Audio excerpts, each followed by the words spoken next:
All right, Ruthless fans, here we go with another discussion video, and we are talking Tally.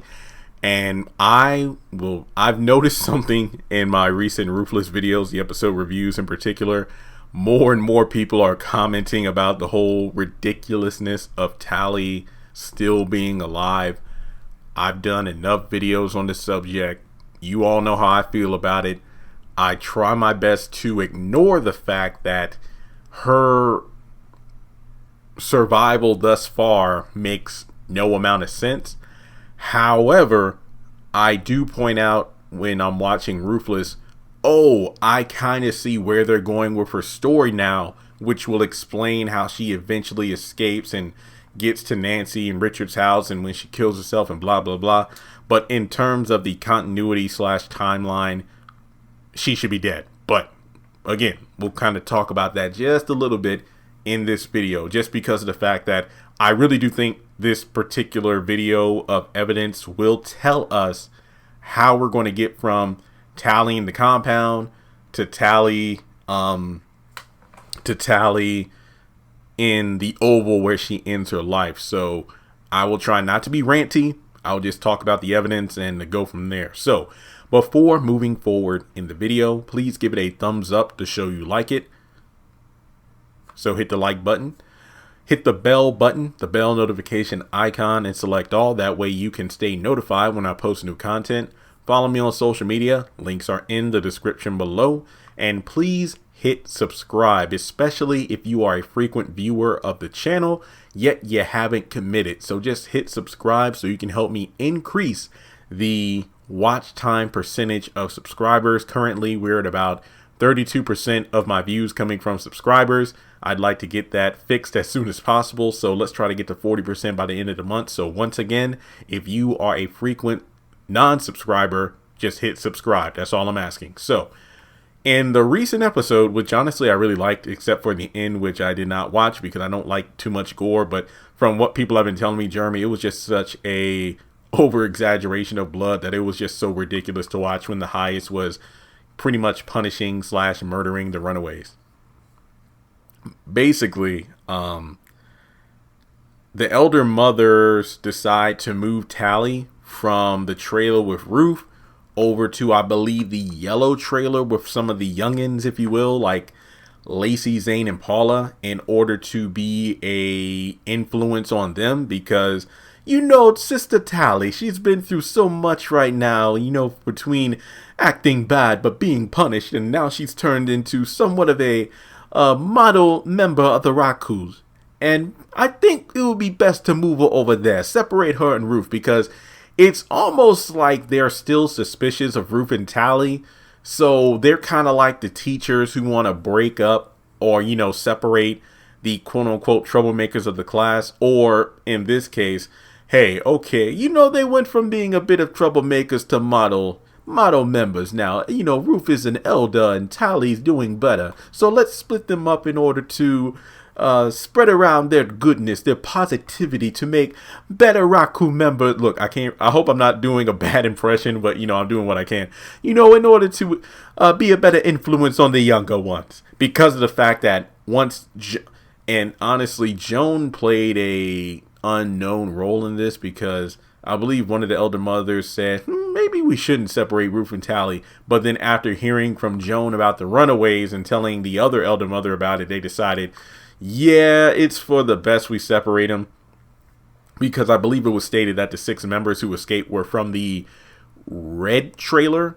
And basically they're trying to put Tally in the yellow trailer. So they were just thankful that the runaways weren't from one of the trailers that they're kind of in charge in. So I guess like each elder mother is kind of like an advisor of a particular trailer of members. Like this elder mother has the blue trailer. This one has the red, yellow, green, red, orange, yellow, green, blue, and purple. Oh, fruity pebbles. Yo, does anybody remember those old school commercials? I know this is random, but when I was in Dollar General on Sunday, I found Fruity Pebbles ice cream for $2. So I grabbed a little carton. A little pint. I'll probably try it later this week. Sorry about that. But in any case, it's like they want to separate good members to influence, I guess you could say, the members under their watch in order to avoid a runaway situation like the red trailer, which begs the question, does the overseer, I make it sound like slavery, does the overseer of the red trailer get into trouble or what? I don't know. But in any case, we know that Tally eventually escapes, right? Right. And when she gets to Richard and Nancy's house, she's beaten up pretty bad, right? Right, because, we got proof of that. Given the fact that we saw that the runaways from the red trailer were trapped in the woods and then murdered, one has to wonder if a similar thing will happen in yellow trailer. Now, we know that Paula wants to get the hell out of there. Zane is like, I don't know. Thankfully, Paula didn't do it because she would have been killed. I'm wondering if there's an exit plan. Again, it's like, okay, so that hole in the fence didn't really lead to anything good, so we need to come up with a new strategy. I'm thinking of multiple ways for Tally to escape. Now, I mean, given that Tally might be in a trailer with the like-minded individuals who want to get the hell out, they'll probably come up with a new strategy. But the thing is, Tally and Ruth are going to be separated now. But to be honest, I guess that could explain the rift in their friendship over the past several episodes, because of the fact that Ruth is like playing too close to the fire, whereas Tally is reckless in her own right. It's like she lets her emotions get the better of her, whereas Ruth's hunger for control and power is getting the better of her. It's literally like Ruth is almost like a Candace Young from the Haves and Have-Nots, and then Tally is just, kind of like what David described Jim Cryer as, somebody who, Jim acts on his emotions, but I'm not that kind of person. I'm someone who stalks my prey before I pounces.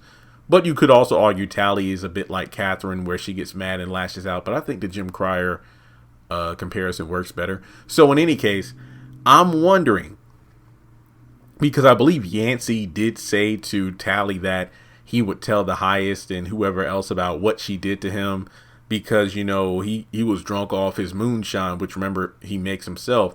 And then they, had relations on the bus in order to have her get the keys to see her daughter, but he ain't doing crap for her. So I wonder if Yancey tries to confront her again and she refuses, so he goes to the highest, and then, Tally's taken somewhere to be punished, but then she somehow escapes. I wonder if that's the case.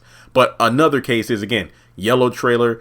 They work together and get the hell out of there. Because remember, Joan and was saying like, hey, we all can't escape at once. It won't end too well. We need to separate it. We need people on the outside first who can help out with all the accounts and everything. And then from there, we can like slowly escape more members, and then we can get the hell out of here, have money, and then be gone. So I wonder if a similar situation will happen where group 2 will come up with a more successful strategy on how to escape the compound.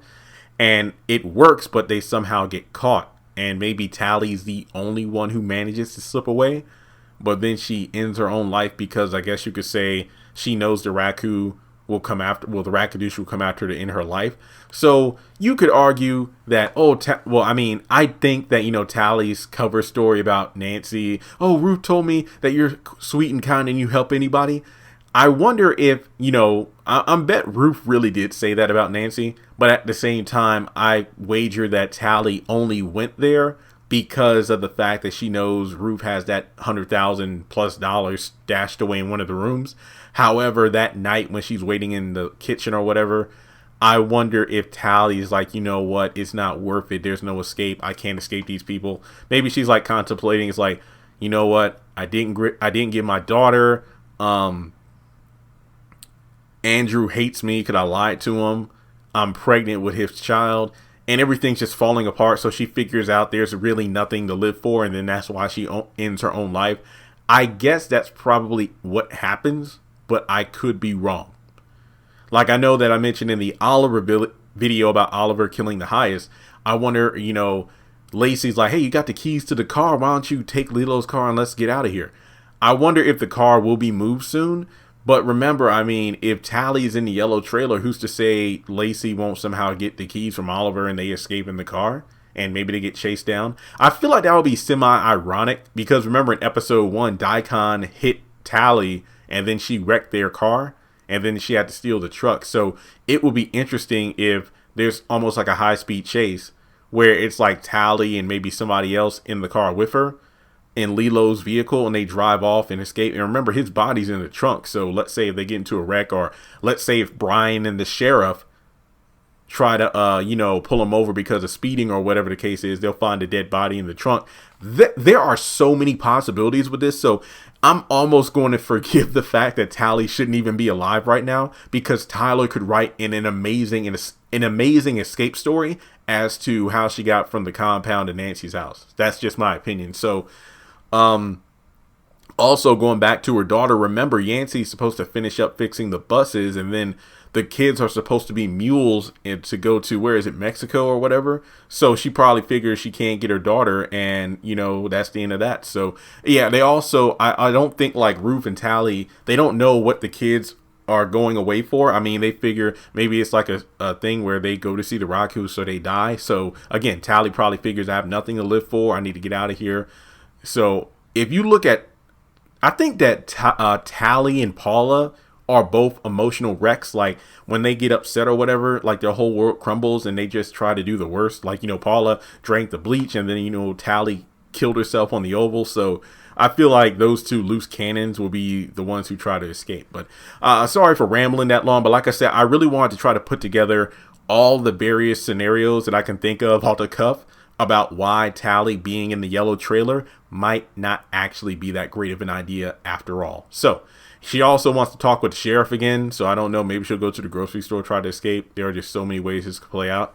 But with that being said, let me know your thoughts in the comment section below. And if you would like to donate to the channel, feel free to do so on PayPal or Cash App.